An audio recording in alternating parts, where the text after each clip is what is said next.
আসসালামু আলাইকুম। বাংলাদেশ বেতার গোপালগঞ্জ। খবর পড়ছি নাহিদ নেওয়াজ।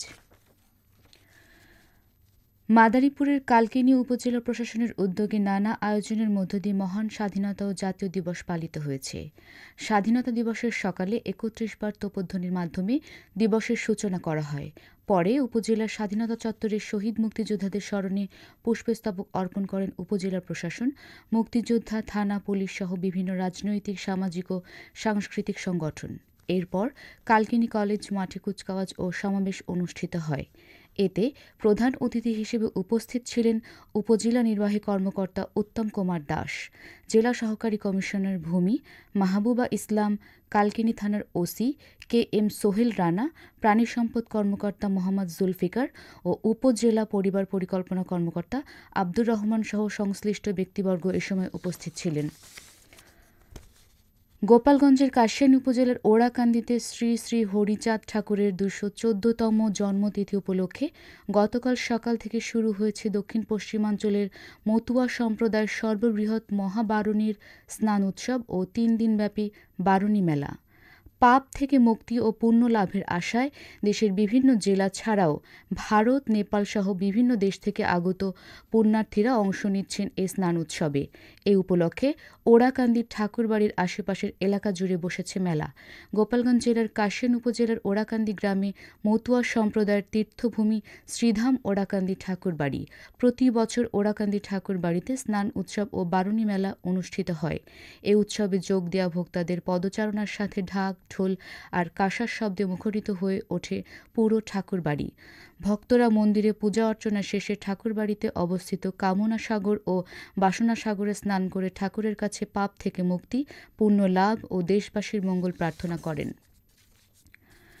নড়াইল জেলা প্রশাসকের সম্মেলন কক্ষে জেলা কৃষি প্রণোদনা ও পুনর্বাসন বাস্তবায়ন কমিটির এক সভা অনুষ্ঠিত হয়েছে।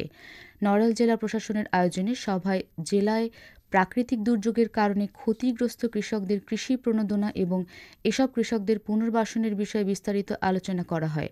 কৃষকরা এই বিষয়ে যেন কোনো প্রকার হয়রানির শিকার না হয় সে বিষয়ে সংশ্লিষ্টদের সজাগ থেকে কাজ করার আহ্বান জানানো হয়েছে।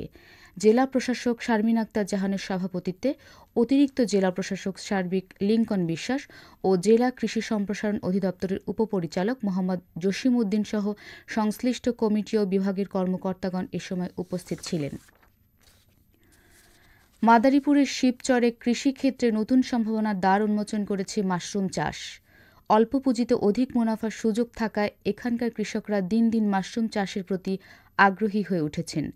স্থানীয় বাজারের পাশাপাশি কৃষকরা এখন ঢাকা ও ফরিদপুরেও মাশরুম সরবরাহ করছেন, যা উপজেলার দ্বিতীয় খণ্ড ইউনিয়নে ব্যাপক হারে মাশরুম চাষ শুরু হয়েছে। শিবচর উপজেলা কৃষি অফিসের সহায়তায় পুরো উপজেলায় মাশরুম চাষ ছড়িয়ে পড়ছে। এতে আর্থিকভাবে লাভবান হচ্ছে তৃণমূল কৃষকরা। জেলা কৃষি সম্প্রসারণ অধিদপ্তরের অতিরিক্ত উপপরিচালক জীবাংশু দাস জানান, জেলায় মাশরুম চাষে নতুন উদ্যোক্তা তৈরির উদ্যোগ নেওয়া হয়েছে। এছাড়াও প্রশিক্ষণ ও পরামর্শের মাধ্যমে উৎপাদন বাড়াতে কাজ করছে কৃষি সম্প্রসারণ অধিদপ্তর। ফরিদপুরের বোয়ালমারী উপজেলার ময়না ইউনিয়নের ময়না গ্রামে ইজিবাইক চাপায় দাদি ও নাতি নিহত হয়েছেন। এ সময় আহত হয়েছে আরও ৩ জন।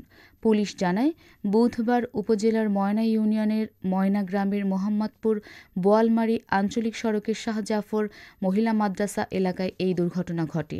দুর্ঘটনায় ইজিবাইকে থাকা চালক ও চালকের স্ত্রীও গুরুতর আহত হন। তাদের সকলকে উদ্ধার করে বোয়ালমারী উপজেলা স্বাস্থ্য কমপ্লেক্সে ভর্তি করা হয়। সেখানে তাদের অবস্থার অবনতি হলে উন্নত চিকিৎসার জন্য ফরিদপুর মেডিকেল কলেজ হাসপাতালে নেওয়ার পথে পারভিন বেগম ও তার নাতি মহসিন মারা যান। এবারে কৃষি সংবাদ।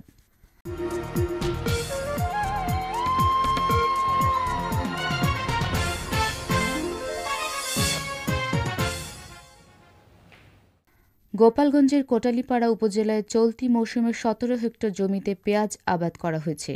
আবহাওয়া অনুকূলে থাকলে এসব জমি থেকে এবছর কৃষকরা হেক্টর প্রতি ১২.১২ মেট্রিক টন হিসেবে মোট ২০৬ মেট্রিক টন পেঁয়াজ উৎপাদন করতে পারবে বলে আশা করছে উপজেলা কৃষি বিভাগ। জানিয়ে দিচ্ছি আজকের ইফতার ও সাহরির সময়সূচি। গোপালগঞ্জ ও এর পার্শ্ববর্তী এলাকায় আজ ইফতার সন্ধে ৬টা ১৮ মিনিটে এবং আগামীকাল সাহারির শেষ সময় ভোর ৪টা ৩৭ মিনিটে। সবশেষে আবহাওয়া।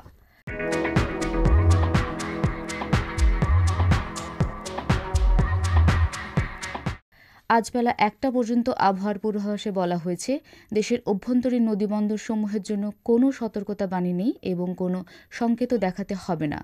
খবর শেষ হলো। আমাদের পরবর্তী খবর প্রচারিত হবে আগামীকাল সকাল ৮টা বেজে ৩০ মিনিটে বাংলায়।